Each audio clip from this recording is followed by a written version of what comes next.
जी बहुत proud feel हो रहा है जी। बहुत अच्छा लग रहा है कि जो सालों की मेहनत थी, जो जो सपना देखा था 2012 में जब आर्चरी शुरू करी, तो वो आज पूरा हुआ पेरिस पैरालंपिक्स में। इससे पहले भी ब्रॉन्ज जीत चुका था, लेकिन गोल्ड का मज़ा ही अलग है। तो वो सपना आज पूरा हुआ। बहुत ही बढ़िया फीलिंग थी वो, कि पूरा जो स्टेडियम था वो आर्चरी की जो एरिना था वो भरा हुआ था दर्शकों से।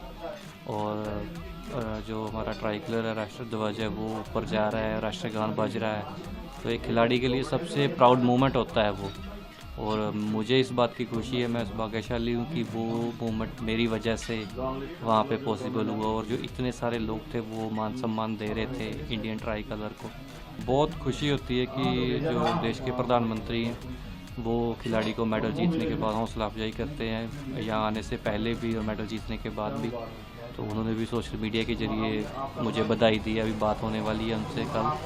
तो बहुत खुशी होती है कि प्रधानमंत्री खुद खेलों को इतना सपोर्ट करते हैं, इतनी अच्छे से निगाह रखते हैं इन चीज़ों पर, खिलाड़ियों के लिए समय निकालते हैं। तो ये अच्छी बात है। देखिए, हमारी तैयारी अच्छी थी। हमारी जो टीम थी साई सोनीपत में प्रैक्टिस कर रही थी, और पहले दिन से ही हम 2 इवेंट थे, इंडिविजुअल और मिक्स, हम दोनों में ही मेडल सोच कर चल रहे थे। हालांकि ये बात हम उस टाइम तक जाहिर नहीं करते बाहर, लेकिन आपस में टीम में जो हमारी रणनीति, जो सलाह होती थी, वो इसी बारे में होती थी। फिर हमारा फ्रांस में भी कैंप था 15 दिन का। तो इंडिविजुअल में मेरा मेडल आ गया था, और मेरे से एक दिन पहले जो मेरी टीममेट थी पूजा, वो ब्रॉन्ज मेडल से पहले ही क्वार्टर फाइनल में बाहर हो गई थी। तो ये था कि इस बार दोबारा से मिक्स टीम में भी हम अच्छा खेलेंगे, मेडल जीतेंगे। लेकिन अनलकीली हम बिल्कुल पास आके ब्रॉन्ज मेडल लूज़ कर लिए। जहाँ गोल्ड मेडल की खुशी है, तो वहाँ कहीं ना कहीं इस बात का मलाल भी है कि एक और मेडल देश के लिए आता आता रह गया। और मैं समझता हूँ कि मुझे, मेरे वो जो टीममेट है उसके लिए मुझे ज़्यादा बुरा लग रहा है कि काश हम और अच्छा खेले होते दोनों ही, और देश के लिए एक और मेडल आता और मेरे साथ एक मेडलिस्ट और जुड़ता हमारी टीम में। ये मेडल मैं मेरे कोचेस को, मेरी फैमिली को, जिनका भी मेरे साथ आज तक पूरा सपोर्ट रहा, उन सभी को डेडिकेट करना चाहूँगा। ख़ासतौर पे मेरे कोचेस की, जो मेरे साथ गाइडेंस रही, गौरव शर्मा सर की, जीवन जोत सर मेरे कोच साहब हैं, उनकी जो मेंटरशिप रही।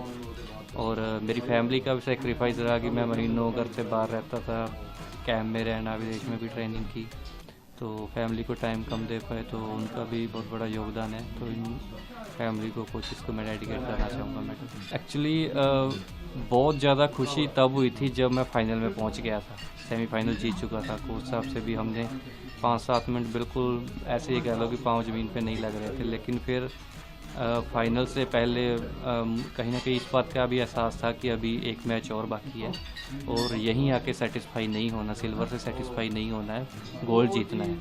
और कहीं ना कहीं मैं उस रिदम में बना रहा, उस साइकोलॉजिकली मैं उस मोमेंट में बना रहा, और मैं कामयाब भी हुआ इसी तरीके से गोल्ड मेडल जीतने में।